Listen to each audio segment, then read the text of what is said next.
आज असते पौर्णिमा। पौष पौर्णिमेच्या दिवशी पिंपळाच्या पानांनी करा हा उपाय, घरात देवी लक्ष्मी येईल। पौष पौर्णिमा 2024 पौर्णिमा हा दिवस हिंदू धर्मात अतिशय शुभ मानला जातो। वर्षभरात एकूण 12 पौर्णिमा साजरी केल्या जातात। हा दिवस देवी लक्ष्मीच्या पूजेला समर्पित आहे। पौर्णिमेच्या वेळी लक्ष्मीची सर्व रूपे जागृत होतात असे मानले जाते। त्यामुळे या दिवशी पूजा करणे खूप फायदेशीर आहे। यावेळी गुरुवार 25 जानेवारी रोजी पौर्णिमा साजरी होणार आहे। पौर्णिमेला विशेष महत्त्व आहे।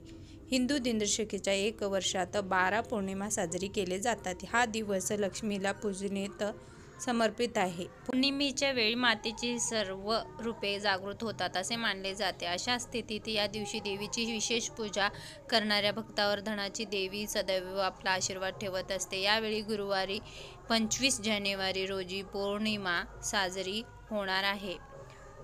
पौष पौर्णिमेच्या दिवशी पिंपळाच्या पाने घेऊन रात्रभर गंगाजलात भिजवावे। यानंतर त्या पानावर लाल चंदन किंवा कुमकुमने श्री लिहा। असे म्हटले जाते की या उपायाने देवी लक्ष्मीची कृपा सदैव तुमच्यावर राहील।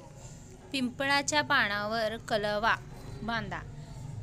ज्योतिषशास्त्रानुसार या दिवशी पिंपळाचे पान घेऊन लाल धाग्याने बांधावे आणि नंतर ते लाल कपड्यात गुंडाळावे आणि ज्या ठिकाणी पैसा ठेवता त्या ठिकाणी ठेवा।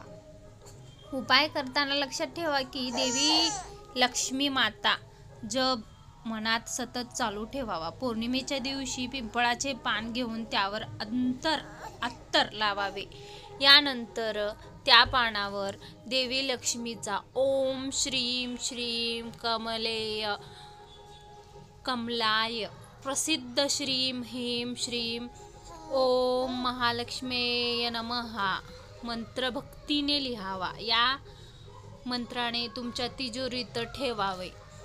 हा उपाय करताना लक्षात ठेवा की उपाय करताना हे पौष पौर्णिमेनंतर पुढील 5 शुक्रवारी ही पाने सुकण्यापूर्वी बदलली पाहिजेत। तसेच ते कोरडे पान पवित्र नदीत तरंगवावे। असे केल्यानंतर आर्थिक अडचणीपासून आराम मिळेल। तसेच हा व्हिडिओ आवडला असल्यास लाईक, शेअर, सबस्क्राईब करायला विसरू नका। केवळ माहितीसाठी हा व्हिडिओ आहे।